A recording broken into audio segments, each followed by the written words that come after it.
social. Y todo relacionado por las malas actitudes en cuanto a los hábitos alimentarios, el sedentarismo, ¿verdad? Los niños ya no quieren salir a jugar fútbol, ahora quieren jugar fútbol, pero en un PlayStation o en un teléfono. Entonces todo eso hace que aumenta la obesidad, aumenta la resistencia periférica a la insulina y eso condiciona a que se produzca la diabetes. Entonces, bueno, estas guías casi, o sea, no todos, pero sí le hace un capítulo entero a la prevención de diabetes. Entonces, fíjense lo importante que es para esto. Y ahí habla de cuáles serían esos factores de riesgo a tener en cuenta. Este sería la clasificación que ya vimos. Esto es importante para poder tener en cuenta nuestro diagnóstico. Fíjense que es lo mismo, es la diabetes tipo 1, que es debido a autoanticuerpos. Acá habla en la prevención que hay pacientes que tienen un componente hereditario importante, familiares diabéticos tipo 1, que se pudiera hacer un cribado también dosificando esos autoanticuerpos y se pudiera determinar desde años antes a que se produzca la diabetes. Eso sobre todo en esas formas que son, digamos, más lentas a la hora de producirse. La tipo 2, que es la más frecuente, como dijimos, los tipos específicos de diabetes, que también vimos, ahí entran todas las otras causas. Todas las otras causas de diabetes por fármacos, por destrucción pancreático-exocrino, por ejemplo, una pancreatitis, por otras endocrinopatías, por síndrome hepático que vimos, todo eso entra en este grupo, ¿está bien? Incluso las monogénicas, como las MODI, que son las que aparecen en las etapas iniciales de la infancia. Y por último, la diabetes gestacional. Eso es la clasificación. Y esta es la clasificación que les voy a preguntar en la prueba. En nuestra prueba, primera parcial, la diabetes. ¿Está bien? Entonces, esta clasificación es la que ustedes van a manejar, ¿verdad? Porque es la más actualizada, se mantiene. Es la misma que vimos. Entonces, en la parte anterior de la diapositiva, cuando hablamos de otros tipos o las diabetes específicas, ahí vienen todos los ejemplos. ¿Está bien? Tienen que buscar los ejemplos, cuáles son otras causas. ¿Está bien? Doctora, la P1 ya. Sí, claro. Falta todavía la P1, la segunda semana. Tienen toda la semana que viene para estudiar todo. Además que me imagino que ya están estudiando, ¿no? Desde que dimos la clase, yo me imagino que ustedes terminaron y se fueron a leer la clase completa, a estudiar el libro, ¿verdad? Pero en la práctica, ¿qué dan? ¿Qué les evalúan ustedes en la práctica? Pero es relacionado con lo que se da también, ¿verdad? Entonces ahí obligatoriamente tienen que estudiar. Entonces, estudiando para la práctica, están estudiando para la teoría.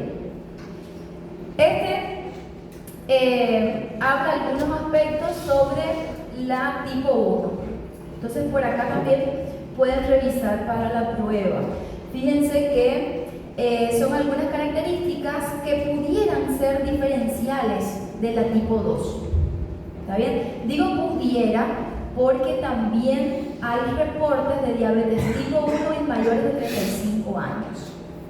¿Está bien? Sobre todo la diabetes que es idiopática. Hay una diabetes tipo 1 que está la autoinmunitaria, que es la más frecuente, pero hay una que es idiopática, que no se sabe por qué aparece. Y esa se pudiera ver en pacientes mayores. Pero bueno, nosotros no vamos a estar preguntando en la prueba cosas muy exquisitas, vámonos para lo más frecuente. Entonces, lo más frecuente sería esas características. ¿Está bien? Si es un caso clínico de un paciente que tenga algún familiar de primer grado con diabetes, que no sabe qué tipo es, pero escuchan que se pone insulina desde el comienzo, desde siempre, y que ahora esa persona es joven, tiene menos de 35 años. Salud. Fíjense, esto es medicina interna. Yo no les voy a poner ningún caso, por más que sea diabetes tipo 1, que tenga 8 años, porque eso es pediatría. Ustedes lo dan en pediatría. Pero si tiene menos de 35 años, hay que pensar. ¿Está bien? Tiene 19, 20 años, 22 años, pudiera ser. ¿Está bien? Tiene síntomas clínicos de presentación metabólica, es lo más frecuente, la 5P, ¿verdad? Tiene pérdida de peso, poliuria, polidixia, el prurito, tiene la polifagia, pero sobre todo la pérdida de peso. Algo que ellos suelen tener es pérdida de peso inexplicable.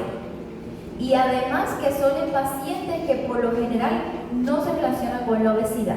Digo que no se relacionan, no significa que un paciente obeso no pueda tener diabetes tipo 1. También puede tener, ¿está bien? Pero no se suele relacionar así con la obesidad o con un sobrepeso como la tipo 2. Entonces, si aparece en pacientes que tengan un índice de masa corporal menor de 25, hay que pensar en que sea una tipo 1.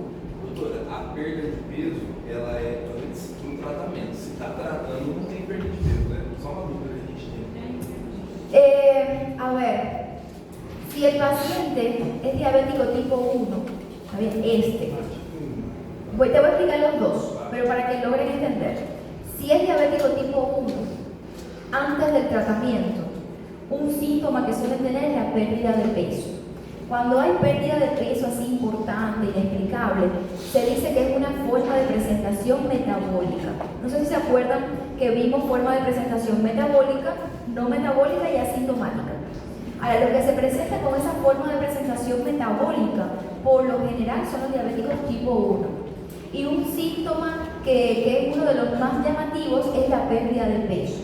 Entonces dicen que están perdiendo peso, pero que no saben por qué. Pero que en el último mes han perdido 5 kilos. Entonces es una pérdida de peso importante, ¿está bien? No es que perdieron unos gramos, que el pantalón le quede un poquito más suelto, ¿está bien? No, es una pérdida de peso realmente importante. Eso es por la forma de presentación metabólica. Ahora, el diabético tipo 2. El diabético tipo 2, cuando está muy descompensado, también pudiera tener una forma de presentación metabólica, incluso siendo obeso o siendo sobrepeso, pueden perder, ¿está bien?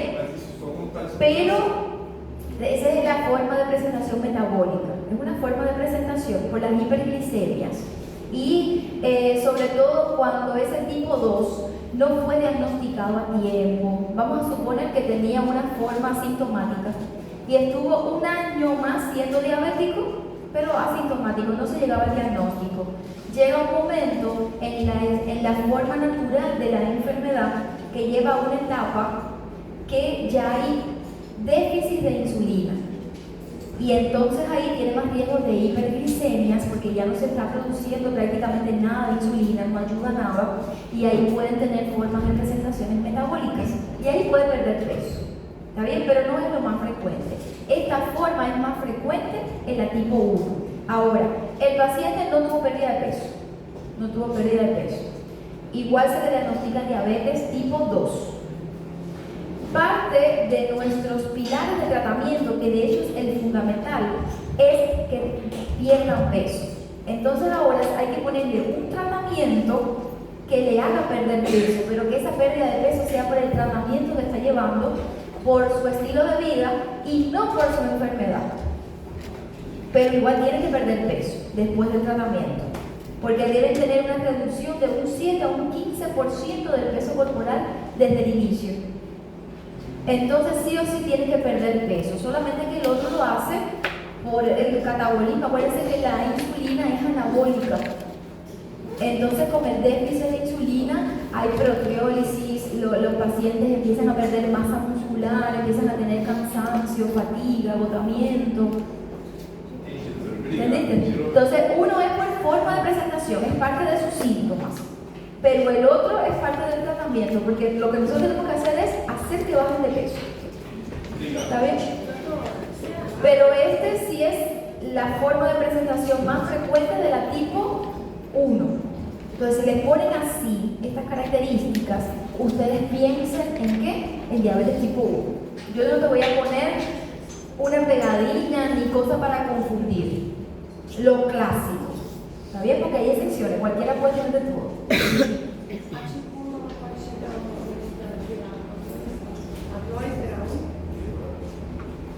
No, no. A ver, la tipo 1 es por la etiología que tiene, no es por el déficit de insulina, es de cómo se produce. Incluso acá está, enseguida vas a entender mejor. Miren, esta es la historia natural, los estadios de una diabetes tipo 1. Son 3 etapas. La tipo 2 también tiene 3 etapas. Pero en estas etapas, fíjense que el paciente ya empieza a tener afecciones de autoanticuerpos, ya comienzan a liberarse, pero este paciente todavía tiene cifras normales de glicemia. No hay destrucción, pero en esta fase ya comienzan y se pueden tamizar esos autoanticuerpos. Se pueden hacer exámenes sanguíneos para la detección de esos autoanticuerpos, que son los antilotes, anticuerpos antilotes. Entonces, en este momento los pacientes no tienen afectación de la glicemia y están presintomáticos, o sea, no tienen síntomas. En ese momento es que se puede detectar, ¿está bien? Pero ahí no va a tener ninguna lesión todavía.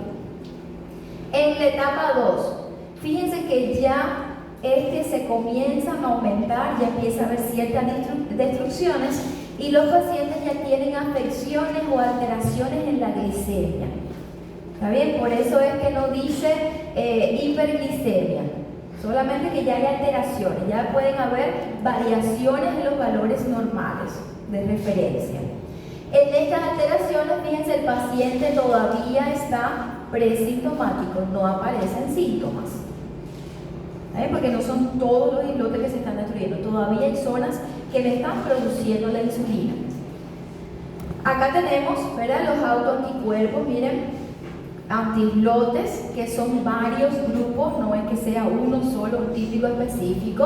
Acá ya las pruebas me pueden dar también alteradas, ya son percibibles en las pruebas de glicemia en ayunas o la prueba de tolerancia a la glucosa.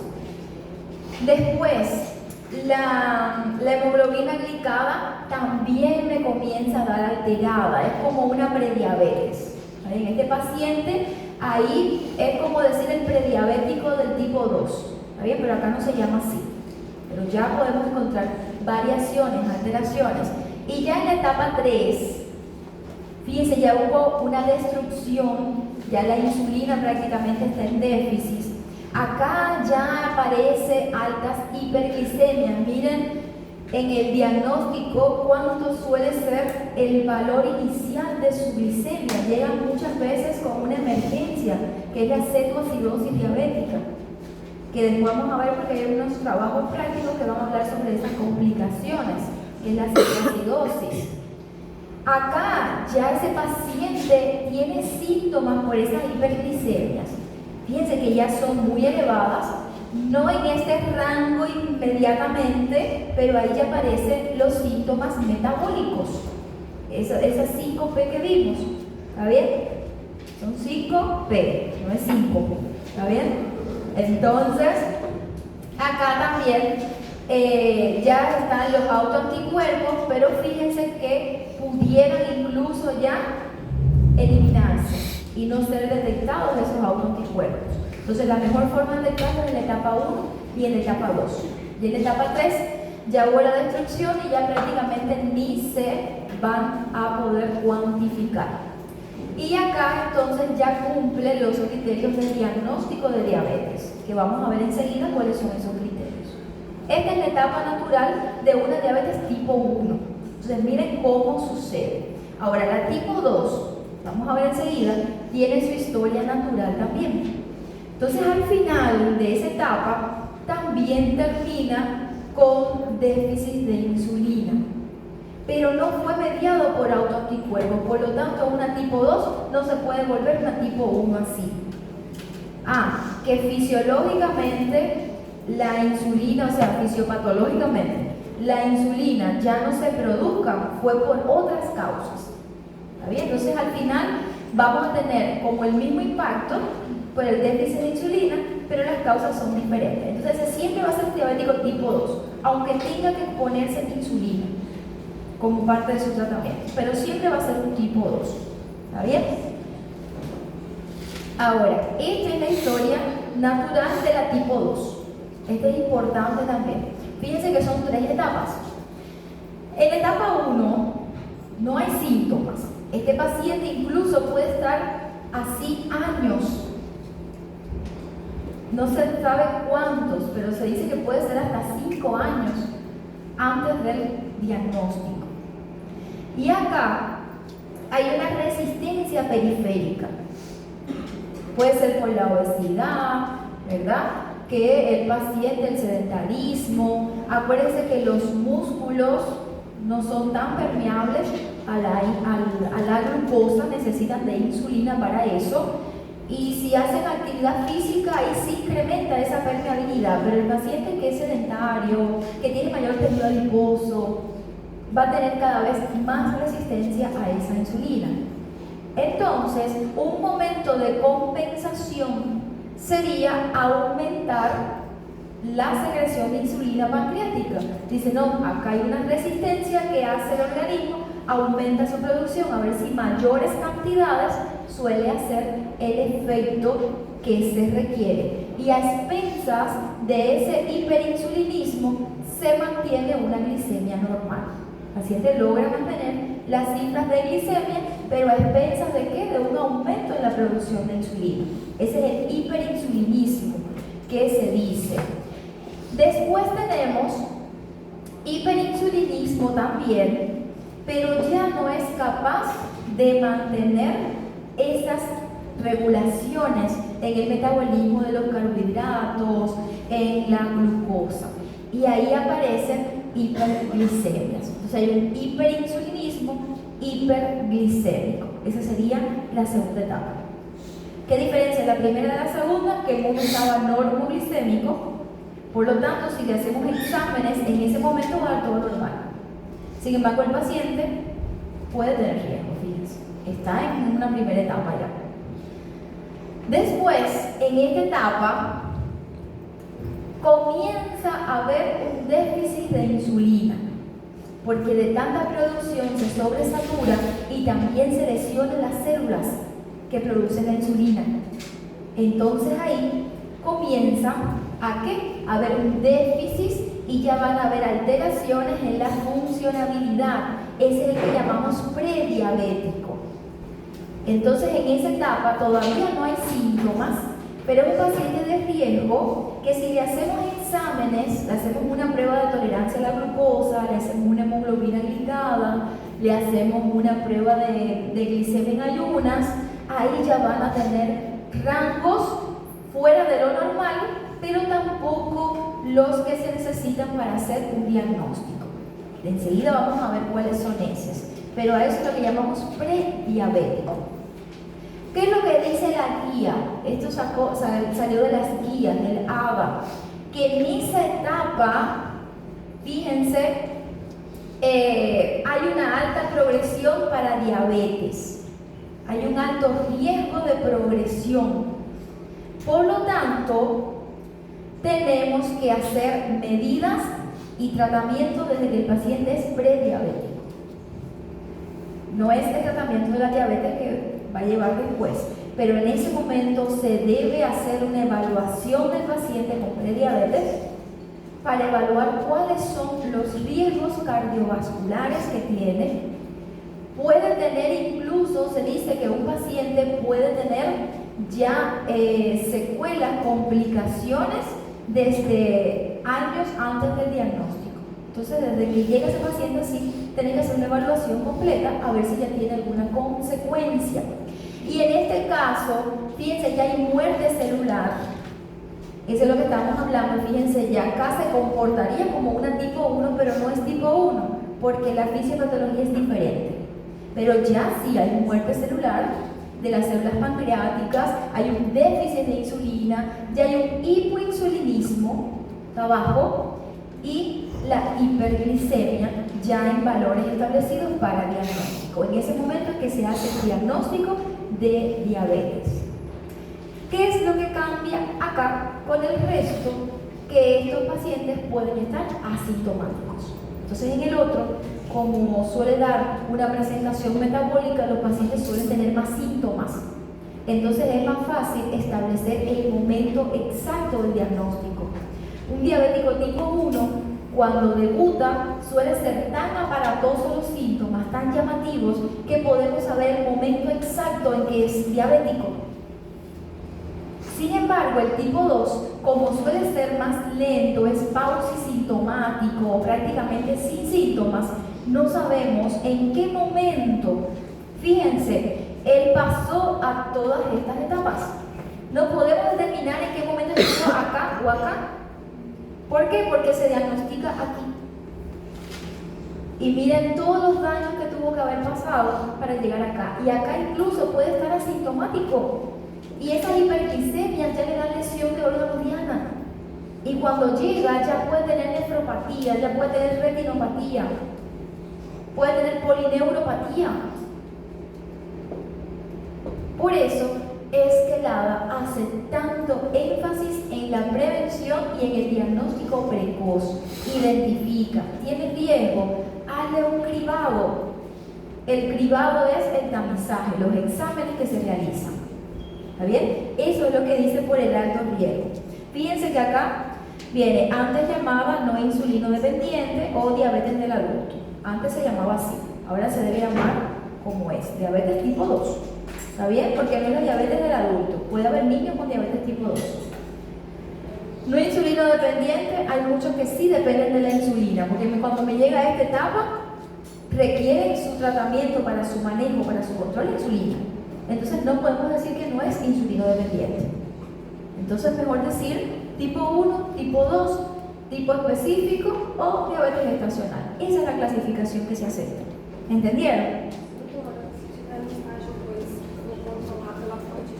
Puedes revertir con un manejo o por lo menos retrasar el tiempo. Por eso es que el ABA hace un capítulo entero. Yo les invito a que busquen, acá yo traje las cosas más significativas, pero busquen el artículo, revisen, está en inglés, pero bueno, hay algunas cosas así que se entiende muy bien.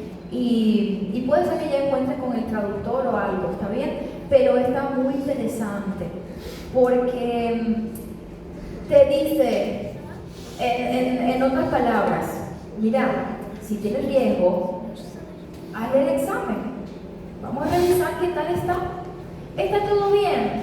Acuérdense que eso demora años en pasar sus etapas.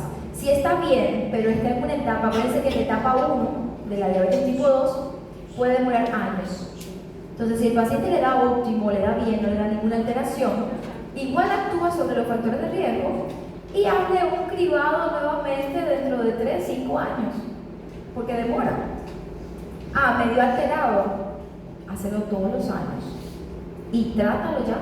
Dice, traten la prediabetes.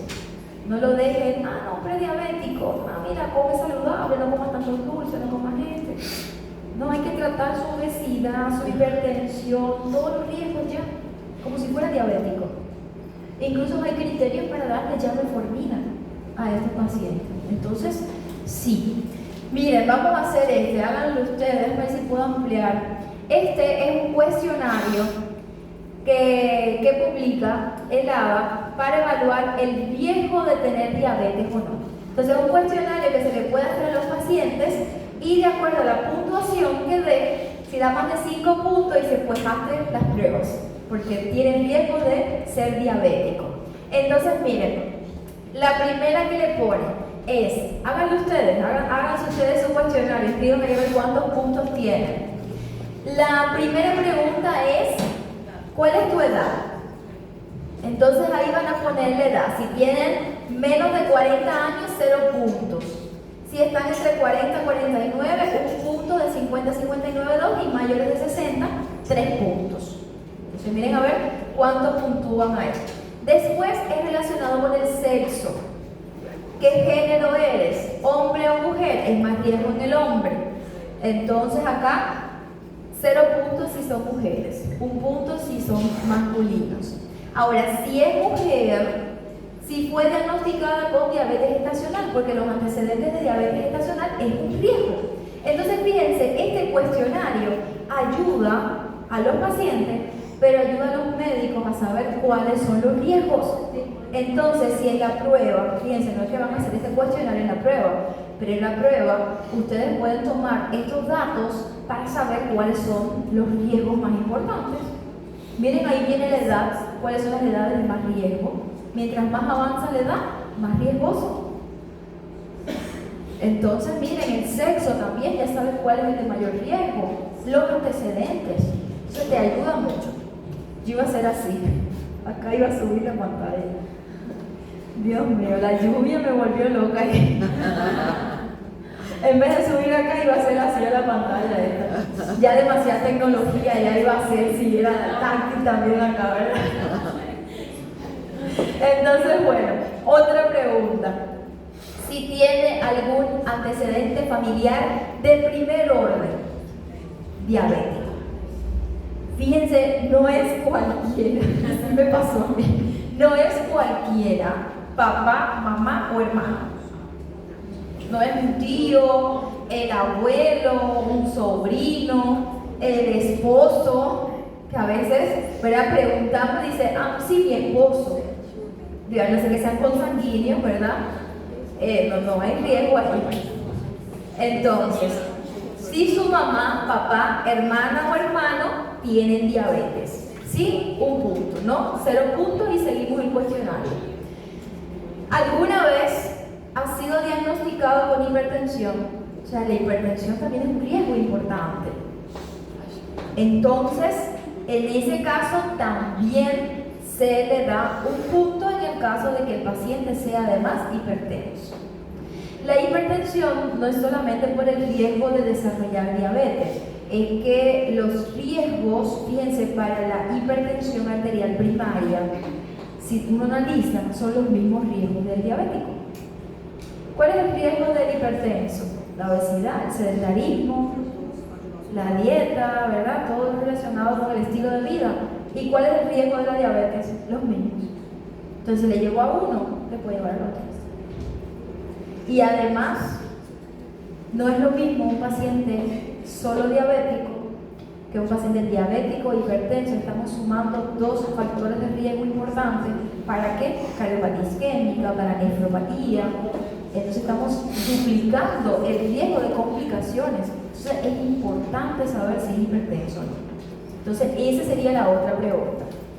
Después, si es sedentario o no, o sea, se considera una persona activa, que haga ejercicio físico. Ahí estamos, no sé, algunos sí ya que son más fitness y todo, pero bueno, si se considera una persona físicamente activa, eso es lo que refiere. Tanto es así que hace énfasis después en el manejo tanto del diabético como en la prevención, en el prediabético, la importancia de la actividad física. Hay que hacer ejercicio y no es cualquier ejercicio. Tiene que ser individualizado de acuerdo a la edad del paciente, de acuerdo a la edad. Incluso en los ancianos se habla de ejercicios que aumenten la elasticidad, como el yoga, el tai chi, ¿está bien? Y en el caso de los pacientes ya más activos, debe realizar 150 minutos de actividad física por semana. Actividad física de moderada a intensa. No es salir a hacer una caminata. A veces, no sé si a ustedes les ha pasado, si lo hacen ustedes, no sé, no les he visto a ustedes haciendo. Pero así cuando voy camino a mi casa, suelo pasar por una plaza que hay de camino así, y veo así de noche y todas las personas haciendo caminata para hacer ejercicio. Está muy bien, pero miren la caminata que hacen, van conversando. Eso no es caminata, eso no están haciendo ejercicio.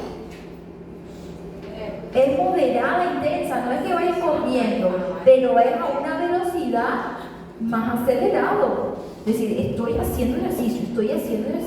Salir a caminar, a pasear, sí, disminuyes el estrés, haces algo, pero no es el ejercicio que se recomienda. Esto es de moderada a intensa.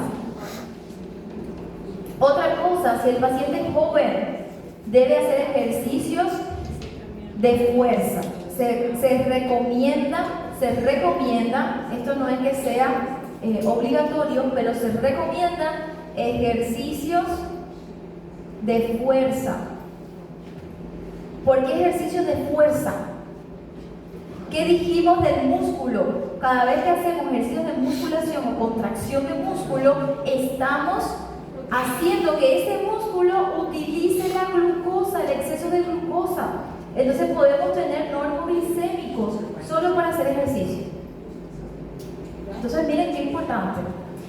Pero estos 150 minutos a la semana, no es así de que yo un día hago 2 horas de ejercicio y otro día hago un poquitito y ya está. No, es mínimo 3 veces por semana y no más de 2 días sin actividad. Tampoco sirve hacer lunes, martes, miércoles y después jueves, viernes, sábado, domingo sin hacer ejercicio. Tampoco. O hacen lunes, miércoles y viernes, descansan fin de semana, sábado, domingo son 2 días de inactividad, lunes nuevamente con actividad. Si van a hacer ese patrón. Entonces, esa es la recomendación. Este es el ejercicio que recomendamos y que baja la glicemia. ¿Sí? No es cualquier ejercicio.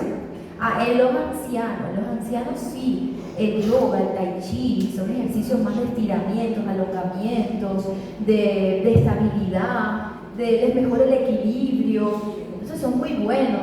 Hay algunos sitios que hacen encuentros, son círculos de ancianos, como le llaman, y hacen ejercicios, hacen tipo de gimnasia. Entonces esos son muy buenos para los adultos mayores. Para los jóvenes, Nossa, pra quem tem problema nas articulações, artrite, artrose, não pode correr, não pode caminhar, tudo. Aí o que é mais aconselhável? Tipo, alongamento? Y ahí depende, por eso es que se dice que la actividad física es individualizada, ¿está bien? Hay que ver la edad del paciente, hay que ver qué grado de sobrepeso también tiene, porque ahí por ejemplo ayudan los fármacos y una actividad física comenzar con una actividad más leve, menos intensa. Pero no es que se va a quedar haciendo una actividad leve de por vida. Entonces, a medida que va mejorando su condicionamiento, ahí va haciendo más. Ahora, los pacientes ancianos, pacientes que tengan, así como decías, artritis, artrosis, no puede hacer esas caminatas tan intensas, bueno, puede hacerlo más leve, puede hacer un tai chi, que se ayuda muchísimo. Na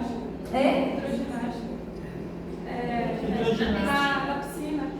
Ah, sí. También, por ejemplo, ejercicios en el agua, bailoterapia desde agua, no sé cómo se le dice ese, pero también pudiera ayudar. A ver, hay también, ese yo no lo coloqué, pero hay un capítulo entero del ABA, este viene por diferentes capítulos, ¿está bien? Es bien extenso el artículo completo. Y en ese capítulo habla sobre ¿cómo decirles? Déjenme ver cómo es la traducción porque estaba en inglés.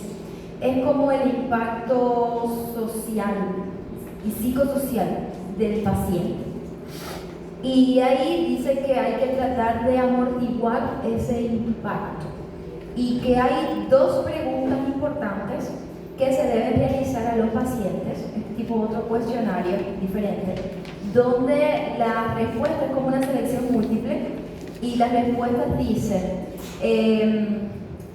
a menudo, sí, la traducción es en español, ¿sabes? A menudo o con frecuencia es así. A veces es así, nunca sería así. Más bien, ¿está bien? Con frecuencia sucede, ¿verdad? Es así como estás diciendo, pocas veces y nunca es así. Y miren cuáles son las preguntas. ¿Cómo sería la pregunta? La pregunta sería, me preocupa conseguir más comida o comprar comida para el mes,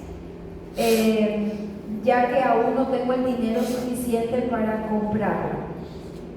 Más bien sería la traducción, no sé cómo mejoraríamos la gramática de ahí. Es como la persona que compra la comida, almacena en su casa, pero que si tiene miedo de que se le termine la comida antes de conseguir dinero suficiente para comprar más comida. Entonces es una pregunta que se le hace y la respuesta sería, con frecuencia sucede, o sea que con frecuencia tiene esa preocupación, pocas veces sucede o nunca sucede. Dice que la respuesta ideal es que nunca suceda eso. Entonces miren el impacto. Nosotros estamos hablando de diabetes, de la importancia de hacer prevención, de decirle una nutrición, pero hay personas que viven en la calle, no tienen cómo hacer lo que le estamos diciendo, no tienen cómo tener una alimentación saludable. Entonces eso sería un factor importante en el manejo y es algo que las guías piden apoyo también a lo que es sistemas, gobiernos, porque no depende tanto de la persona muchas veces. De que la persona no tenga los recursos, claro que va a tener cualquier complicación de esto. Entonces son unas preguntas también que están en otro cuestionario para evaluar el estado, digamos, social del paciente. También se dice que hay que evitar ciertas palabras. Por ejemplo, no se debe decir pacientes obesos, se debe decir pacientes con obesidad, por el impacto psicológico. Con obesidad, se relaciona con obesidad, pero no, el paciente está obeso y mucho menos delante del paciente. Lo otro que cuida mucho la guía es a la hora de que los médicos debemos evitar las inseguridades de los pacientes con la comida. A veces le decimos al diabético, el diabético tiene terror cuando se enteran de que son diabéticos porque saben el problema con la alimentación que lleva. Entonces hay que evitar estar diciendo, no puedes comer esto, no puedes comer aquello, no puedes comer lo otro. Mejor dile lo que puedes comer. Mira, puedes comer esto, así, así, así, así. Y cuando ellos vean la cantidad de alimentos que sí puede comer, eso es un tabú. Realmente no existe una dieta específica para el diabético. El diabético puede comer de todo. ¿Qué es lo que? De todo saludable, ¿está bien? Lo que cualquier persona sana debe comer. No tenemos que esperar a enfermarnos para hacer una dieta saludable. Eso hay que hacerlo desde antes. Entonces el paciente diabético puede comer lo que toda una persona sana, solamente hay que tener cuidado con qué, con las cantidades. Y tampoco tiene que estar haciendo esa cuenta de cuántos carbohidratos, cuántas proteínas, cuántas grasas, cuántos micronutrientes. No, es una dieta balanceada, una dieta mediterránea, una dieta DASH también puede utilizar porque ahí mejora el riesgo cardiovascular. Rico en legumbres, en fibras, que den más saciedad, que tengan disminución de esos picos glicémicos que se suelen hacer después de una comida en el postprandial. Entonces evitar esos alimentos, que sean alimentos que me den unos que me hagan unas mesetas de glicemia, que sean más estables.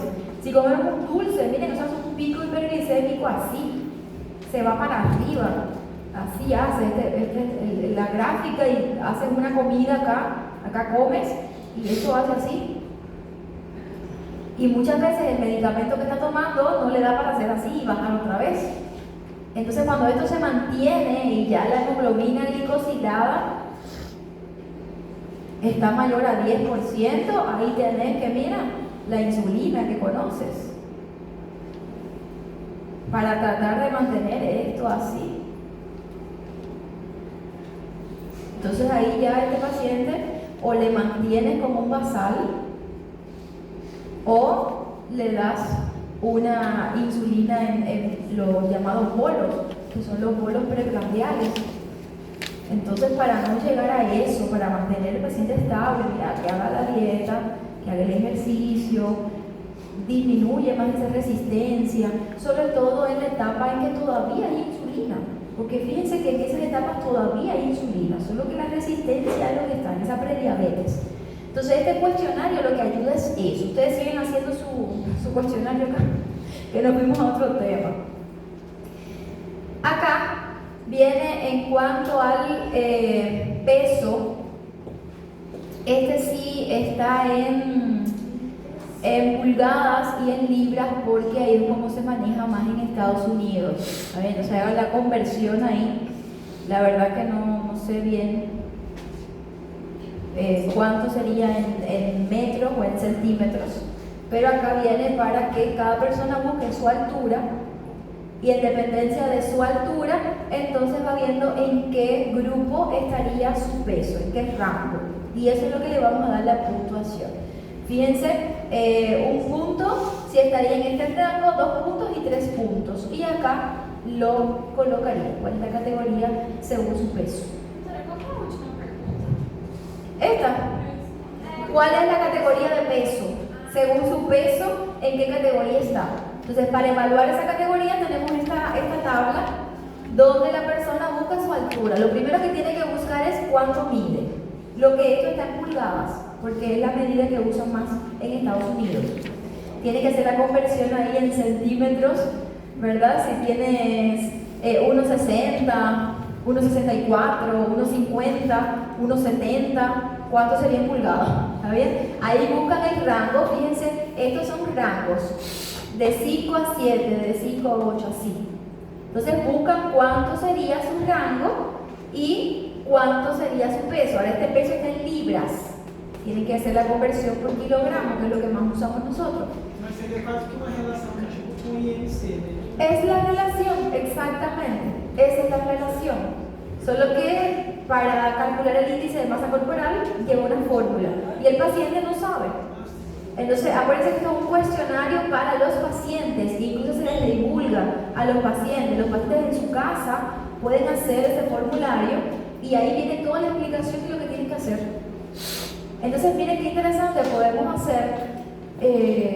Sería bueno, por ejemplo, en medicina interna, en las prácticas, si pudiéramos hacer pero adaptado en español y acá para que los pacientes vean y se puede divulgar en las clínicas. Y se le puede hacer a los pacientes, miren qué trabajo más interesante. Incluso hasta de un trabajo de investigación se pudiera hacer el cuestionario, se le hace y se le indican los parámetros, a ver si hay una correlación entre el riesgo y una prediabetes, por ejemplo, ya diagnosticada. Sería una investigación bien interesante que se puede hacer. Y ya que tenemos el cuestionario, sería adaptarlo al español. Podemos hacer en español de una forma más facilita para que los pacientes puedan entender y se hacen las consultas. Queria perguntar sobre a resistência periférica. Quando o paciente é pré-diabético, então vai ter resistência. Sí. Daí, se a gente faz a mudança de estilo de vida e o paciente diminui, Puede revertir. reverte a resistência. Sí, porque ese es el llamado síndrome metabólico. Y el síndrome metabólico puede revertir.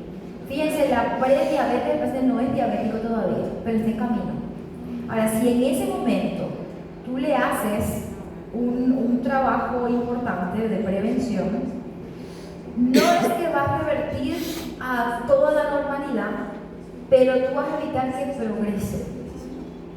Entonces sí, estás mejorando, porque acuérdense que ahí ya todavía hay insulina. Y tú mejoras todo eso. Claro, lo ideal es que no llegue ni siquiera a la primera etapa. Entonces estas medidas de prevención se deberían hacer en pacientes sanos, completamente sanos.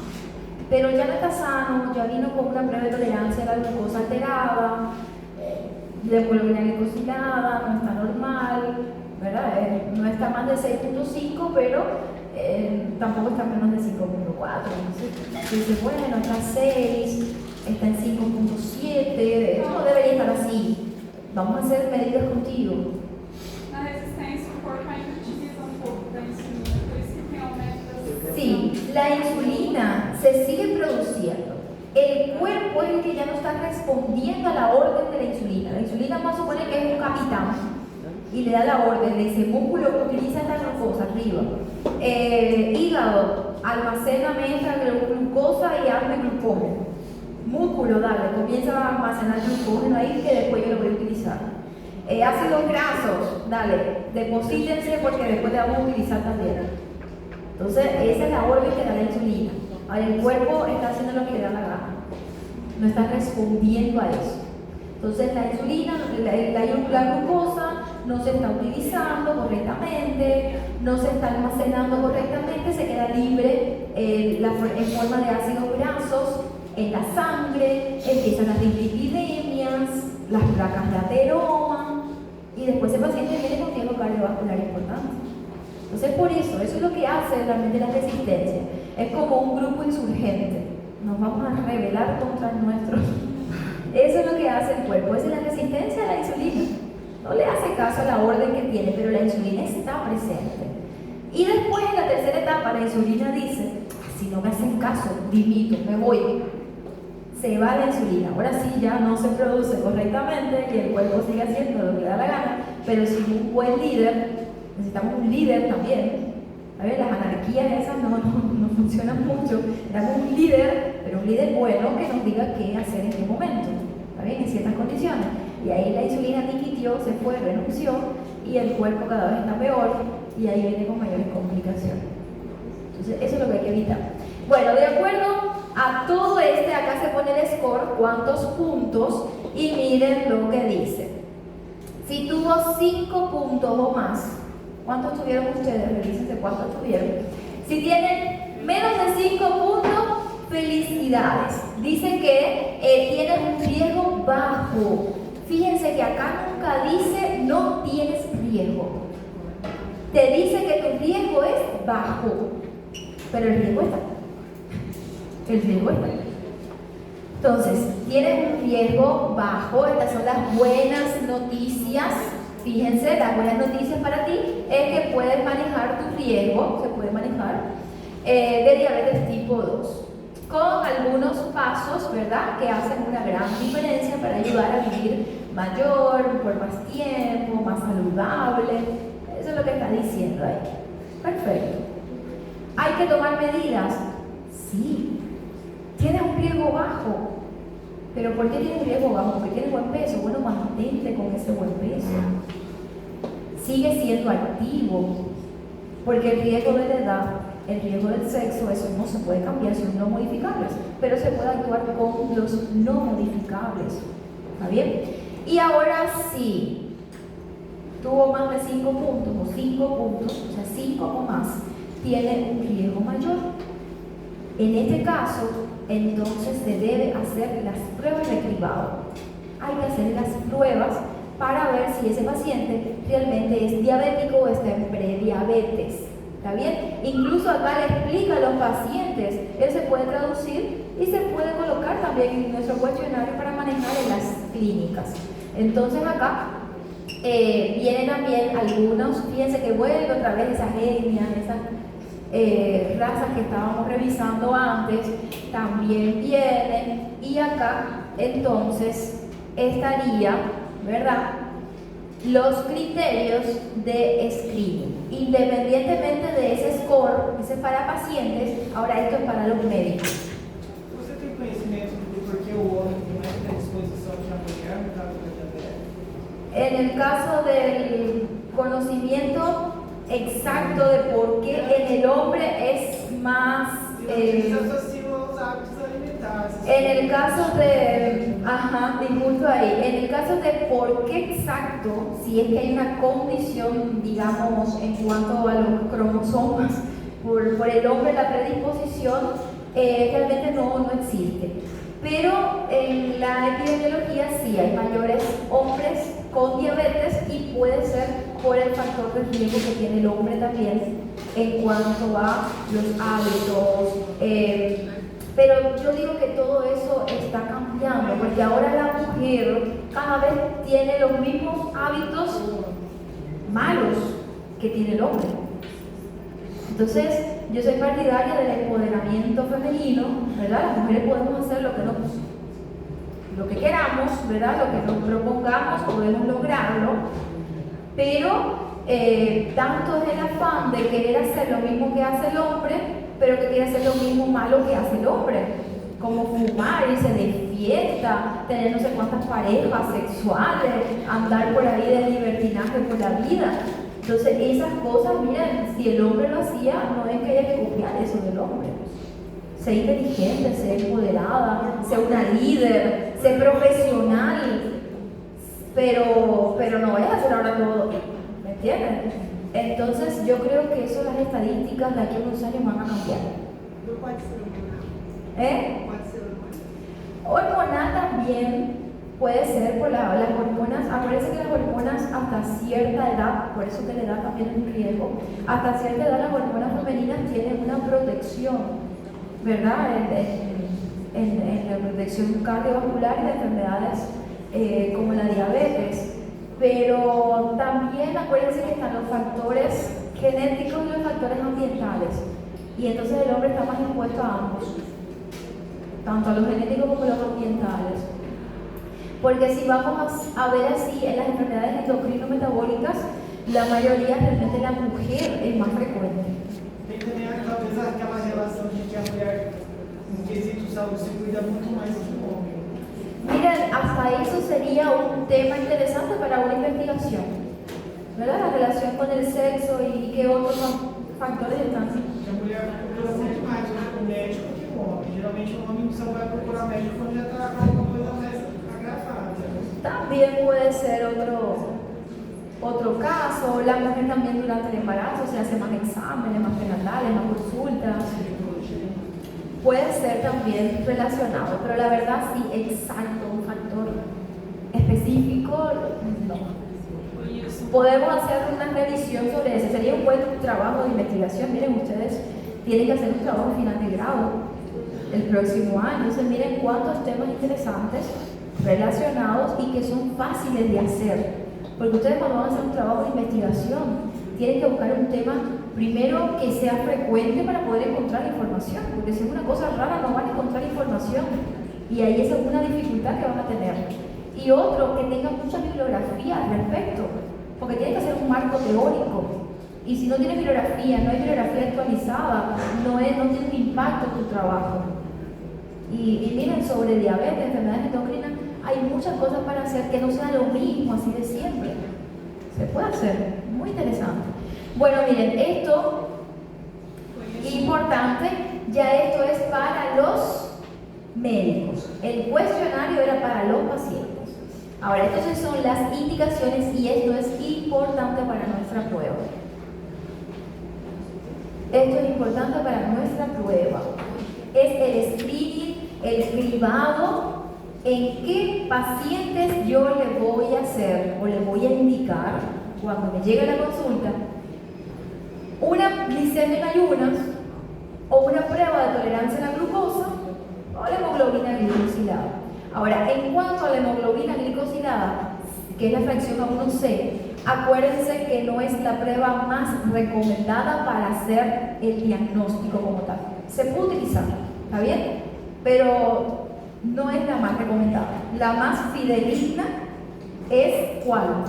¿Cuál es la prueba más fidedigna? La prueba de tolerancia a la glucosa. Esa es la prueba más fidedigna. Porque una persona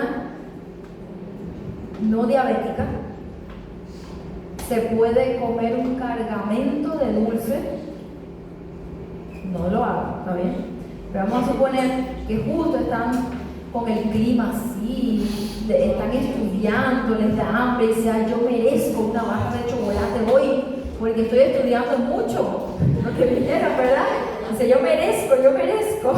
Por ahí estaban hablando ayer en la práctica de hacer dulce y hablaban de chocolate y leche y ¿para qué tanta leche? ¿Para qué tanto chocolate? Si no vamos a hacer dulce porque estamos estudiando y merezco. Digo, bueno, está bien, después de dejar por la tarde comer dulce yo toda la tarde por culpa de esas chicas ahí de la práctica que no tenía que haberle dado.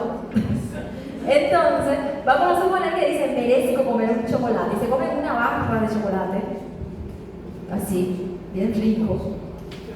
Y después de esa barra de chocolate empieza el pico glicémico. Esto ocurre en todos. Va a haber una hiperglicemia. ¿Está bien? Eso no es que ocurre en el diabético. Pero una persona que funcione bien, al momento viene la insulina, con su tropa, dice, vamos arriba, a bajar esto. Y a las 2 horas postprandiales, esa persona tiene que tener basal nuevamente la glicemia. O sea, si yo inmediatamente después de esa carga le hago un examen, claro que voy a tener hiperglicemia. Ah, pero nunca va a estar en 300 ni nada de eso. ¿Está bien? Pero si aumenta, va a estar más de 100.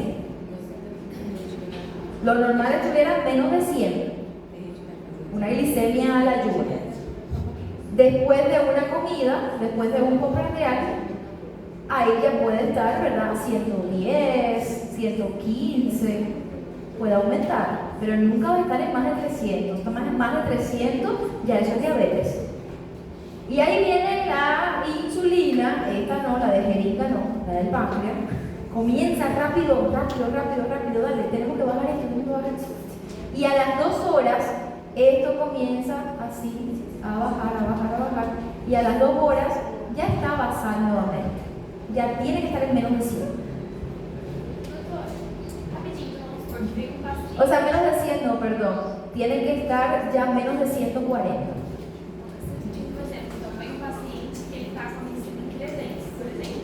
Aí a gente já pode fazer realmente um tratamento para diabetes. Não tem a função dele estar assim por ter comido muito doce. No, eso es imposible. Aí já é Ya, sí.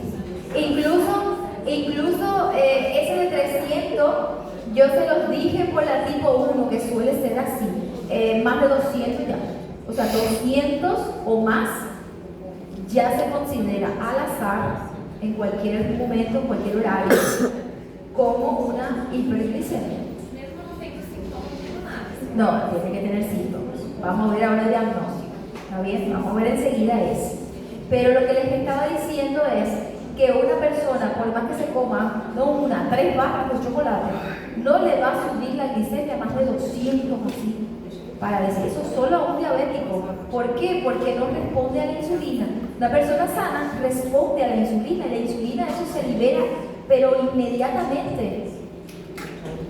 La comida ya está en el estómago, ya está la glicemia, todavía está el dulce, ni siquiera se absorbió todo, pero ya las células L están diciendo comí carbohidratos. Y ahí comienza ya rápido la respuesta del páncreas a comenzar a liberar la insulina.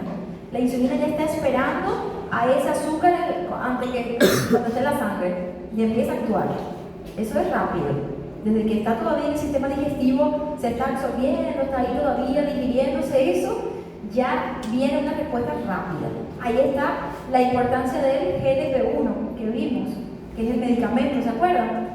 Entonces, ese es uno rápido que comienza, que es el péptido 1, esto es un análogo, ¿verdad? Que se produce y por eso que se da el medicamento, pero el péptido 1 es liberado por la célula L del intestino delgado. Y ahí ese es una llamada, ese es como el comando que hace la señal para que venga la insulina rápido. Y por eso que estimula la secreción de insulina. Por eso que el GLP-1 estimula la secreción de insulina y es el tratamiento tope ahora para el tratamiento de la diabetes. Entonces ahí viene nuevamente y se establece. Por eso es que a las 2 horas eso ya tiene que estar regulado nuevamente. Y por eso es que la prueba de tolerancia a la glucosa, que es la PTG,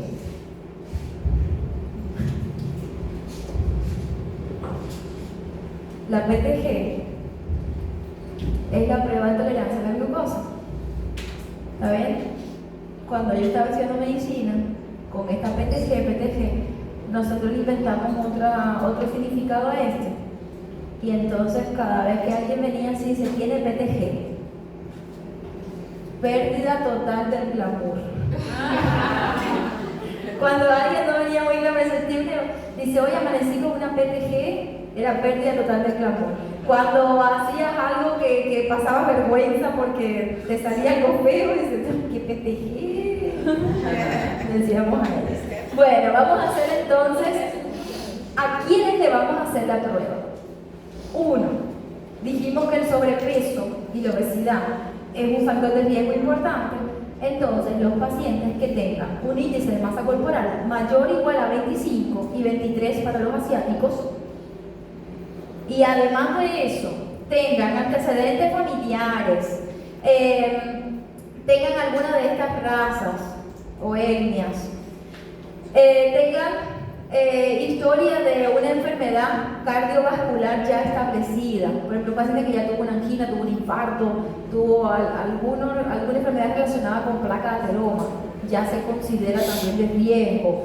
Tengan niveles de colesterol bueno, bajos y triglicéridos altos. Si ya fue diagnosticada como ovario poliquístico. Fíjense que son las mismas preguntas del cuestionario. Son las mismas preguntas de ese cuestionario. Además de eso, independientemente, ¿qué es lo que me dice? Que las personas que ya tuvieron una hemoglobina glicosilada alterada, se debe repetir este test cada año. Las personas que fueron diagnosticadas con ovario poliquístico, por más que no tengan otra cosa y da todo bien, cada 3 años se deben realizar. Tengan riesgo o no tengan riesgo, otro grupo que se debe incluir son los pacientes a partir de los 35 años. Y este fue un cambio que hizo en 2023, que antes hablaba de 40 años.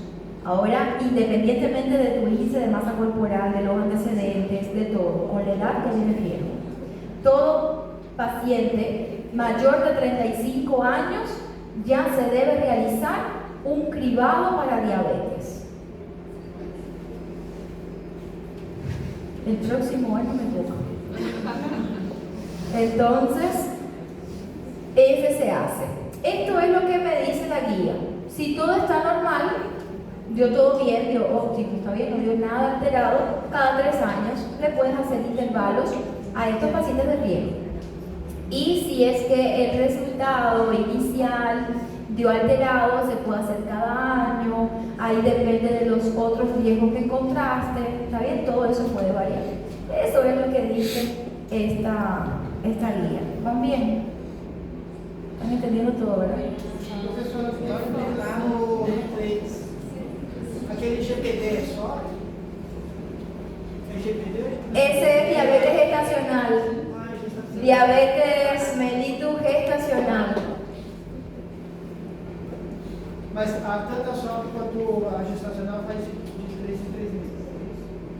Años. É 3 meses agora. Años. Essa diabetes gestacional é diagnosticada há 3 anos? No, si la mujer tuvo diabetes gestacional y tiene ese antecedente y no se hizo otra prueba, forma parte del cribado. Si le hacemos un cribado para diabetes tipo 2, está bien, ya no sería durante la gestación. Pero esa mujer que viene a consultar y te le diga, ¿tienes hijos? Sí, tengo 2 hijos. ¿Tuviste algún problema durante el embarazo? ¿Tuviste azúcar alta, diabetes durante el embarazo? Sí, tuve. Ah, mira, ¿hiciste alguna prueba después? No, hace ya que no me hago, vamos a hacerte una prueba. A esa le indicas. Da bien, cada 3 años le tienes que hacer. Eso es lo que dice. Só que daí faz só o teste de tolerancia oral. Yo le puedo hacer la prueba que quiera. Puede ser una glicemia en ayunas o puede ser una prueba de tolerancia a la glucosa. La hemoglobina glicosilada también se puede hacer, solamente que la hemoglobina glicosilada, la misma guía te habla de que puede tener errores. Y hay un capítulo también que hace una lista así de enfermedades, de condiciones que me pueden alterar, no me puede dar fideligno, incluso me puede dar hasta elevado, sin que sea. Por eso es que dice, miren, dejen la prueba, la hemoglobina glicosilada, para ver el control metabólico de estos pacientes, pero no para diagnóstico o para un cribado. ¿Está bien? Incluso una glicemia en ayunas es súper económica. Al paciente le va a hacer creo que como 15.000, 10 reales, por ahí lo que cuesta. Solo la glicemia en ayunas. Entonces, una hemoglobina glicosilada, no sé el valor exacto, pero es más. Es más que una glicemia en ayunas. Por lo menos hazte esa. ¿Da alterado? Ah, bueno, vamos a repetirlo, vamos a hacer otro test. Vamos a hacer una prueba de tolerancia a la glucosa ahora. Bien. Esto sería entonces lo del cribado. Y ahora vamos a ver qué es lo que define la prediabetes. Ahora, este paciente identificaste su riesgo.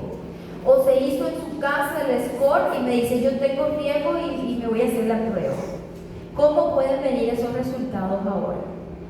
¿Está bien? Entonces ahí vienen de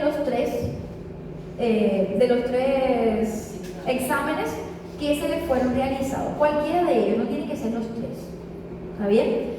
Entonces, si nosotros lo hacemos, ese primero es la glicemia en ayunas. La glicemia en ayunas. Lo normal es que venga menos de 100. Pero ahí viene ya un rango entre 100, 125. Acá para la prueba tiene que saberse en el miligramo por decilitro. ¿Está bien? El otro no. Ese es porque en Estados Unidos también se puede manejar con milimol por litro. Acá es miligramos por decilitro, que es el más usado. En Brasil también se usa más ese, ¿verdad? Porque yo he visto así exámenes que vienen de laboratorio de Punta Porá, de otros, y viene así también. La prueba de tolerancia a la glucosa. Fíjense, importante, 75 gramos de glucosa nítrica. Otra recomendación que hacen los pacientes que se le va a hacer una prueba de tolerancia a la glucosa, para que sea más exacta, hay que decirle que 3 días antes tengan un consumo adecuado de carbohidratos, no pueden hacer ayunas, porque si hacemos ayunas y le hacemos esa prueba, las picos van a ser mayores, no van a ser fidedignos. Entonces debe tener aproximadamente una ingesta de 150 gramos de carbohidratos por día en los 3 días previos a la prueba. Y esas cosas a veces no se le dicen al paciente. Y la culpa no es del paciente, es del médico que no le explicó cómo hacer ese examen. Mas tem que falar para o paciente comer normal, né? Porque tem gente que vai fazer o exame gestante que faz dieta, né? Y por eso. Y eso te puede alterar el examen. Incluso te lo puede dar elevado. No es que te lo dé normal. La prueba de tolerancia a la glucosa, cuando se hacen las ayunas, no es que dé normal. Todo lo contrario, porque ahí, imagínate, tu cuerpo se adaptó a esas hipoglicemias que estaban, que disminuye el glucógeno, todo en sangre, empiezan a hacer cetosis, ¿verdad? Por ejemplo, una dieta cetogénica. Y cuando le des la carga de glucosa que hace el organismo, fiesta otra vez. Y ahí aparecen los picos. Entonces no es fidedigno. Entonces tiene que tener, le dice, mira, come lo normal, lo que siempre estás comiendo. No dejes de comer carbohidratos, no es que coma, tampoco que se va a comer una pizza, una hamburguesa, ¿verdad? Una comida balanceada pero normal, 150 gramos de carbohidratos por día en los 3 días previos a la toma de la sangre. Y hay que decirle que ahí sí tiene que ir en ayunas de 8 horas. Son ayunas de 8 horas. Porque si se levanta por la madrugada con una compulsión por la comida, o están estudiando o están trabajando, imagínense que sea un personal que haga guardias, ¿está bien? Sea médico, enfermera o guardia de seguridad, y está tomando tereré o está tomando un mate, ni el chá se considera, no se debería ni tomar ni agua. Debería tomar en esas 8 horas. Es ayuna de 8 horas. Y eso hay que contar bien para decirle al paciente cuándo va a ser su última comida. Porque sí puede comer, lo que tiene que ver en qué momento se va a hacer el examen. Y calcular ahí que haga una ayuna de 8 horas. No es un desayuno así, no, anda a comerte ahora un desayuno, trae un sándwich. No, 75 gramos de glucosa. En el laboratorio se le debe dar, se le prepara el sobre con las 75 gramos bien contados de la glucosa nítrica en agua, ahí toma. 2 horas exacto, tampoco que se vaya por ahí, después el paciente viene a las 3 horas. No, es preferible que se quede ahí en el laboratorio, que se quede esperando, tranquilo, descansando, a las 2 horas, vamos ya, con 2 horas exacto, vamos a tomarte la muestra. ¿Sabes? Porque el paciente, bueno, me voy a trabajar y enseguida a las 2 horas vengo. No, ahí tampoco es fidedigno. Entonces es la mejor prueba, pero requiere de un tiempo mayor de disponibilidad del paciente. Entonces es más complicado a veces hacerlo. Por último, la hemoglobina glicosilada también. No es la más recomendada, pero también tenemos a disponibilidad. Miren lo que dice acá. Miren la importancia de diagnosticar la prediabetes. Hay que diagnosticarla. Ahora, vino así otra posibilidad. Ahora vienen estos rangos. Ahora ya no es que está entre 100 a 125, ya viene 126 o más de 200, o más de 6,5. Uma dúvida, como vai fazer o teste de tolerância para a pessoa vai tomar? É o HDT? Dizendo que faz ou é investigação? Tira de sangre también. Se vuelve a tomar. Mas, tá, tem diferença se fizer o teste rápido? Puede tener, sí, puede tener. Se dice que debe ser de sangre venosa, no capilar. Esas glicemias al azar que se hace, por ejemplo, en un hemoglucotest, el paciente está con síntomas, le hacen un hemoglucotest y ya ese está más de 200 al azar, se puede considerar, pero no se puede hacer diagnóstico de diabetes con hemoglucotest. Debe ser con sangre venosa, se debe hacer extracción de sangre en un laboratorio, todo bien, porque esos equipos pueden tener errores. Es para el control, es para ver cómo está controlamos. Eso es en cuanto a tecnología en diabetes. Tenemos Glucotec, que es el más utilizado, el más económico, y están los monitoreos continuos que estuvimos hablando en la otra clase. Pero ese te ayuda, por ejemplo, si el paciente ya es diabético, está con síntomas de hiperglicemia, se va a consultar, se siente mal, o de hipoglicemia también, se le hace rápido para tener una idea. Pero para diagnóstico es con sangre venosa. Ahí se le toma una muestra en ayunas, se le da la carga de glucosa, se espera 2 horas y se vuelve a hacer otra extracción de sangre. Y ahí se vuelve a medir la glicemia. Así es como se hace el test. Ahora miren, esto es lo que les estaba diciendo de los carbohidratos. ¿Saben? Ahí está. Ahora sí, el paciente es diabético. Es diabético. Ahí el manejo que lleva y el seguimiento al paciente es individualizado también. Se habla de que se debe hacer un control mínimo 3 veces al año y hay pacientes que según sus riesgos, la progresión puede ser hasta 4 veces al año. Pero así es como se debe ver en cada consulta. Ahí ya estamos terminando, así pueden estudiar.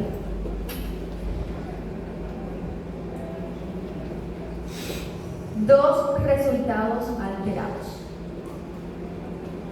No es uno. Por ejemplo, le hago una glicemia en ayunas.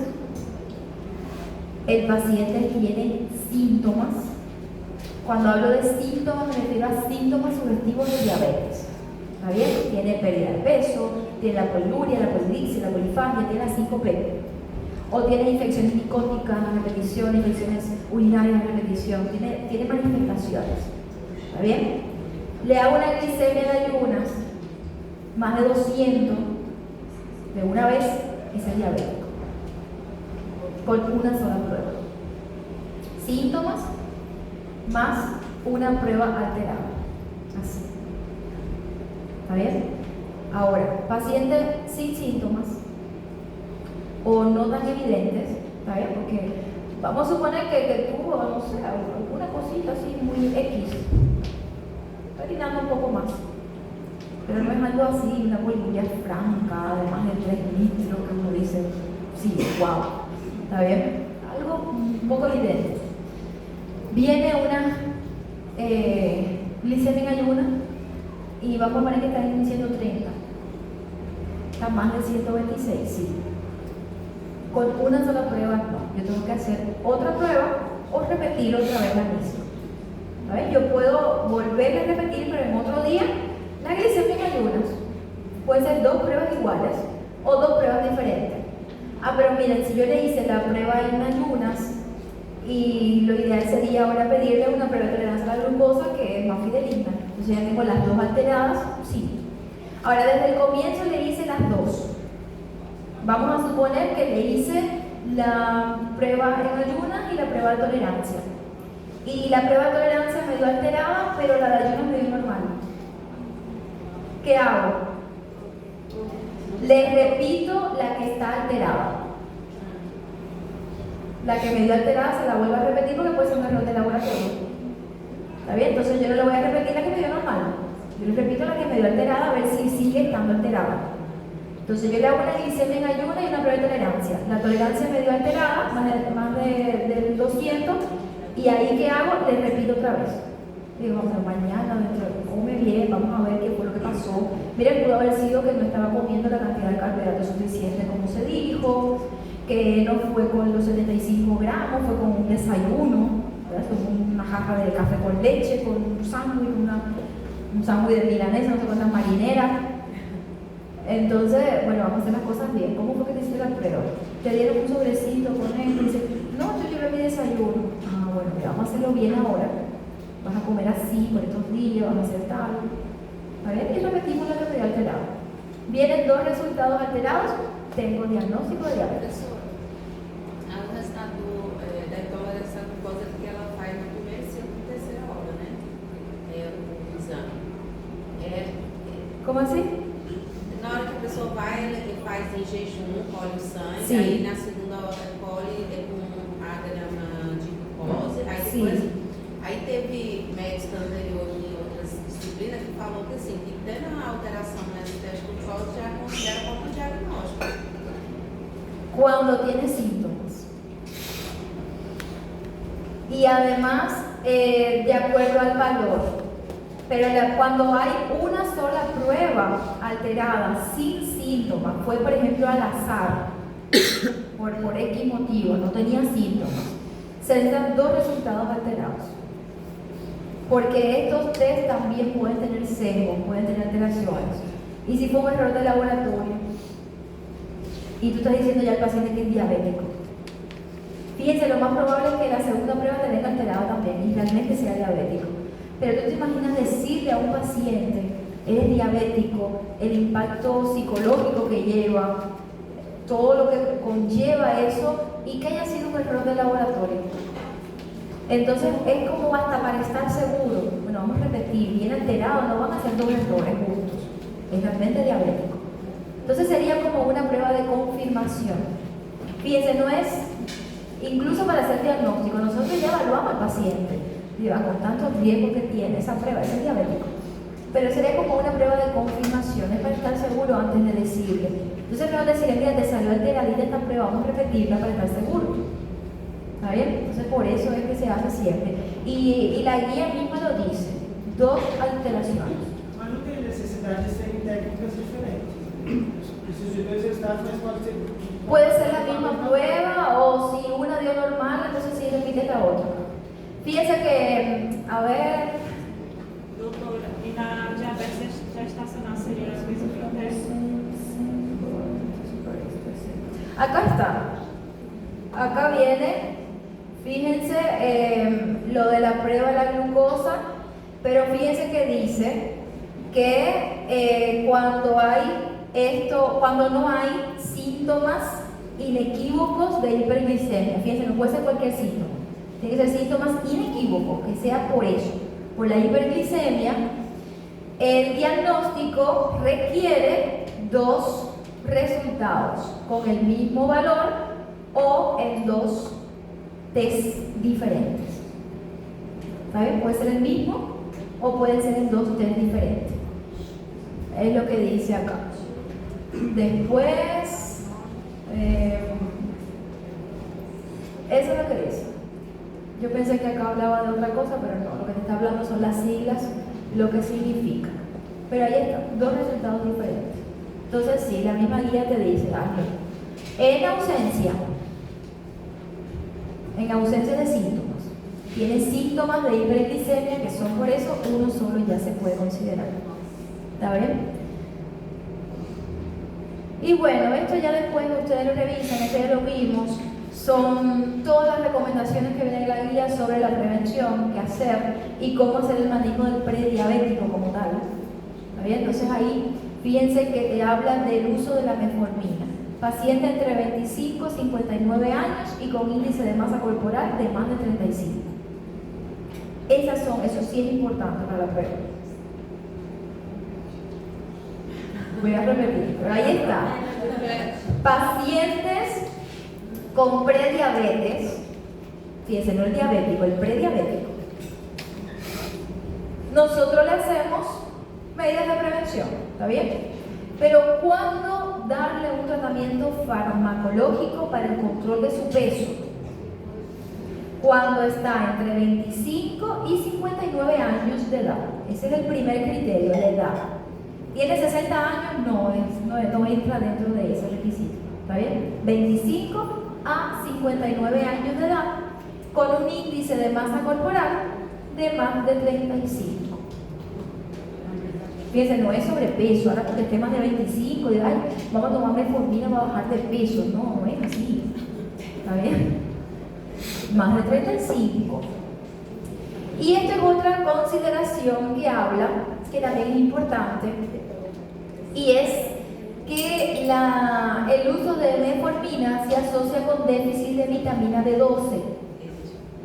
Entonces hay que darle una suplementación o hacerle pruebas para ver cómo está su vitamina B12 o darle suplementos de vitamina B12.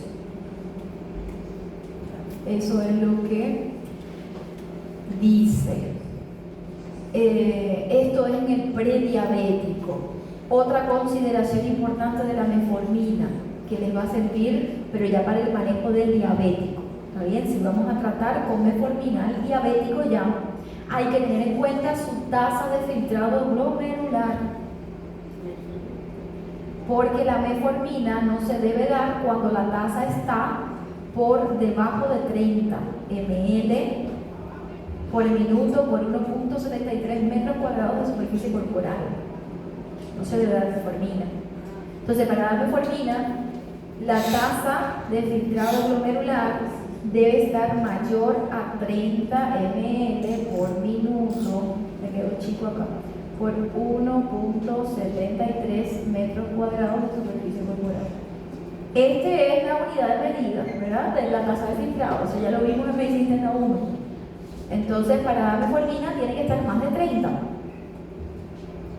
se o paciente tiver insuficiência renal, pode dar. Si la tasa está más de 30, sí, porque acuérdense que para hablar de insuficiencia renal puede estar en un grado 1 y está hasta 90. Ya en el grado 3 estaría en 60 o menos de 60. Ahora, cuando ya está en este 30, ahí ya se debe descontinuar, que cambiar a otro fármaco.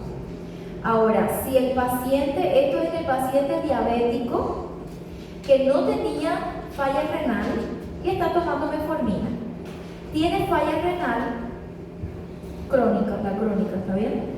Puede seguir con su metformina. Si le está haciendo bien la metformina, está en meta, está en control, puede seguir con la metformina, solamente que hay que hacer una evaluación de su tasa de filtrado. Ahora, si la tasa de filtrado comienza a estar y está en menos de 45, no se debe iniciar metformina. O sea, yo le puedo dar la metformina mientras que su tasa esté más de 30. ¿Está bien? Ya, repito, paciente que ya usa metformina, está con tratamiento con metformina y está todo bien, el paciente está estable, está en metas y comienza a tener enfermedad renal crónica, puede seguir con la metformina. Lo que hay que hacer es un seguimiento de su tasa de filtrado, porque cuando esa tasa de filtrado, ¿verdad?, comienza a descender, llega un momento en que ya no se puede dar más metformina. Ahora, ¿hasta cuándo se la voy a mantener? Mientras esté más de 30. Si mi tasa de filtrado está más de 30, yo le puedo seguir con la metformina. ¿Está bien? Eso es para el que ya le está consumiendo. Ahora, otra situación, es un paciente diabético con enfermedad renal crónica que no consumía metformina. Y yo digo, ay, ¿por qué no tendría metformina? Vamos a ponerle metformina, ¿verdad? Que es tan buena, y además que está sobrepeso, todo. Yo tengo que evaluar su tasa de filtrado glomerular antes de ponerle metformina. Si está, fíjense que 45 es más de 30, ¿está bien? Pero si está menos de 45, vamos a poner que está en 43 o 40, es más de 30. Pero yo no debo iniciar, es como para darle de por primera vez la metformina. ¿Está bien? Entonces, para iniciar metformina, se recomienda que esta tasa no esté menos de 45. O sea que debe estar más de 45 para iniciar con metformina. Mas nesse caso é porque ele já tem problema renal diagnosticado. Ya está diagnosticado con una patología renal. Entonces, yo digo, ay, ¿será que en este paciente sería bueno? Miren, vamos a suponer que tenga una enfermedad renal por otra causa que no sea diabetes. Hay muchas otras causas. Un signo poliquístico, una nefropatía hipertensiva. ¿Está bien? Es otra causa de falla renal. No fue la diabetes. Pero ahora este paciente que tiene una falla renal es diabético. Y yo le quiero poner metformina. Porque es buena, porque sé. Yo tengo que revisar su tasa de filtrado. Está a menos de 45 al inicio. Ya sé que no le puedo poner metformina. Busco otra cosa. ¿Ya? Ahora el paciente diabético que no tenía falla renal estaba tomando la metformina. Pero ahora está teniendo falla renal. Yo le hago un seguimiento. Y mientras esté más de 30 puede seguir seguro con la metformina, no pasa nada. Por eso es que la metformina ya no es mi primer eslabón a nivel mundial. Porque si el paciente tiene falla renal, tiene enfermedad coronaria, ahí tenemos otro grupo. Los inhibidores del SGLT2, que me frenan las fallas renales, me evitan las fallas renales. Son los inhibidores del SGLT2, o sea, son los inhibidores del cotransportador sodio-glucosa. Y estos fármacos son los de elección si el paciente tiene insuficiencia renal, si es que tuvo falla cardíaca. Paciente diabético que tiene falla cardíaca, este es de elección. A fatalidade também a gente indicaria esse, por exemplo, pacientes com já com 60 anos. En cuanto a la edad, no viene nada establecido de que no se pueda usar o que mejoremos en ellos. Más bien me habla de las metas. Enseguida vamos a ver esa parte de la edad, eso sí es importante, ¿está bien? A gente aprende que fisiologicamente, depois dos 40, cada ano que a gente passa, a gente perde acho que 1% da função renal. Sí.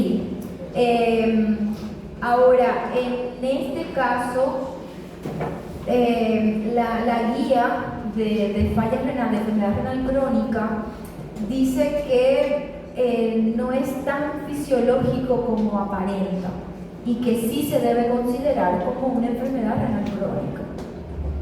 Entonces sí hay que evaluar, siempre hay que evaluar con esto. ¿Está bien? Ahora, con relación a este, tenemos el SGLT2 y tenemos el GLP-1. Estos son los dos topes. Se pueden utilizar de primera elección ahora, sería o este o este. Incluso se pueden asociar. Si tenemos diabetes, con enfermedad cardiovascular, con falla cardíaca, elegimos este. Si tiene falla cardíaca, porque de hecho este es un tratamiento novedoso en pacientes con falla cardíaca. Sin ser diabéticos, se le da el SGLT2. Incluso sin ser diabéticos, es de elección. Se for um idoso de 70, 80 anos, já não seria recomendado então já Se puede utilizar, sí. Ahora lo que vamos a ver es Custo-benefício. no, te voy a poner, miren, hay una guía, voy, te voy a poner ese justito, esta es una gráfica que habla, fíjense, los pacientes ancianos sobre todo, en cuanto a qué tan estricto yo quiero ponerme en el control de sus diabetes.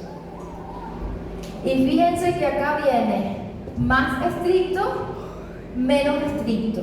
¿Y cómo tomamos la meta? La meta con la hemoglobina glicosilada es el control. El control debe ser en menos de 7%. La hemoglobina glicada debe estar en menos de 7% para decir que está en metas. Y que el tratamiento, independientemente de cuál esté utilizando, es el adecuado. Está la dosis correcta y el medicamento es el correcto. Y esto es lo que pone la guía. ¿Y qué es lo que dice? Evalúe a tu paciente. Individualízalo. ese paciente es joven, ¿tiene complicaciones ya o no? No tiene. Es un paciente joven, diabético, sin complicaciones todavía crónicas, no tiene riesgo de hipoglicemia. Ponte estricto con ese, ponle todo lo que se te ocurra para mantenerlo, incluso en menos de 6,8 o en menos de 6,5 de hemoglobina glicada. Me puedo poner muy estricto con ellos. Pero si es un paciente anciano, como que estamos hablando, ya tiene complicaciones, ya se le apuntó una pierna, la esperanza de vida no es tanta. Uno valora, bueno, a ver, me pongo muy estricto con él y le da un riesgo de hipoglicemia después, es peor. Miren, en ellos no me voy a poner tanto, vamos a dejarle su meta en 8%. Entonces yo no le meto tanto fármaco ni a tantas dosis y veo que se mantenga así, está menos de 8, está ok. Eso es lo que dice esto. Son las condiciones para decirle, meto con todo o no tanto. A eso es lo que se refiere. ¿Está bien? Entonces, para terminar, este sería una guía en la anamnesis y todo el histórico de los pacientes que hay que tener en cuenta cuando van a la consulta. Entonces esto les sirve más para las prácticas, ¿está bien? Entonces después vamos a tratar de traducir todo eso, pero ahí lo que habla son sobre la historia de ese paciente, de los familiares, sobre algunas condiciones relacionadas con los hábitos de ese paciente, su alimentación, el ejercicio, hábitos tóxicos, en el caso de medicamentos y vacunaciones. Importante las vacunas y sobre todo la vacuna contra COVID. Acá habla también sobre las vacunas contra SARS-CoV-2, contra la influenza, la antineumocóxica, porque parece que las infecciones respiratorias en ellos son más frecuentes. ¿Qué está utilizando? Si tiene acceso a aplicaciones, a información para su control. Y miren en cuanto a el seguro social de esos pacientes, si tienen seguro social o no. Claro, recuerden que esta es la guía de Estados Unidos, ¿saben? Pero si tienen seguro social al día, todo. Acá hay que completar, fíjense, en la consulta inicial debemos confirmar el diagnóstico y clasificar la diabetes. ¿Qué diabetes tiene? ¿Es diabetes gestacional, es tipo 1, es tipo 2 o es una diabetes específica? Eso es lo que vamos a hacer. Eso va a ser lo que vamos a hacer al principio. Vamos a evaluar si tiene ya una complicación, si tiene comorbilidades asociadas, cuál es el riesgo que tiene ese paciente. Eso es lo que vamos a hacer. Y además hay otra cosa importante y es el riesgo o no de hipoglicemias. Si ese paciente tiene riesgo de hipoglicemias, sobre todo con el ejercicio. Le vamos a dar ese ejercicio, pero tiene riesgo de hipoglicemia importante. Entonces hay que decirle, bueno, date una pausa, cómete un pan de queso, una merienda, ven la pausa y ahí, bueno, sigues haciendo tu ejercicio. ¿Está bien? Pero hay que hacer ejercicio. Este es una guía muy interesante sobre todo lo que se debe hacer en la consulta inicial, en cada consulta siguiente y en las consultas anuales. Entonces después ustedes revisan acá todo lo que hay que hacer en cada consulta. Fíjense que en la primera consulta se hace prácticamente todo y al año se vuelve a repetir todo. Cada año hay que hacerle eso al paciente. Estos son es un diagrama que hay sobre el plan que se va a utilizar, que debe ser aprobado por el paciente. Hay que hablar con él, hay que establecer un confort para que siga las metas, porque una de las principales causas que el paciente no esté en metas es precisamente que no sigue el tratamiento, no quiere seguir el tratamiento. Entonces esto es lo que habla es para poder evitar las complicaciones y mejorar su calidad de vida. Entonces esos son todos los objetivos del tratamiento Y fíjense que para eso hay que ver las características individuales, cuáles son sus prioridades, cuáles son sus planes, cuál es su soporte. Todo eso es lo que se considera. Este es sobre el MNT que ellos hablan, es sobre la terapia o el tratamiento nutricional de los pacientes. Eso es lo que habla, todo es sobre la nutrición, todo lo que deberían comer, cómo distribuir los macronutrientes. No se preocupen porque eso no es para la prueba de ahora, ¿está bien? Pero para las prácticas sí, porque ustedes van a ver pacientes diabéticos y tienen que saber cómo explicarle todo. Y por eso es una guía, es una guía. Nos dice qué hacer, qué no hacer, cómo establecernos, cómo manejarnos. ¿Está bien? Para la prueba, por supuesto, lo que tienen que saber es lo que ya saben sobre la nutrición. Es un plan en nuestro tratamiento, no farmacológico, el ejercicio, la dieta, reducción de peso. Estas son para las mujeres no embarazadas, o sea, adultos y mujeres no embarazadas. Las recomendaciones, esto sí es importante, es en cuanto debemos mantener las metas. ¿Está bien? Fíjense que acá esto del -7, pero recuerden que podemos manejar eso de forma individualizada. ¿Está bien? Eso es importante también.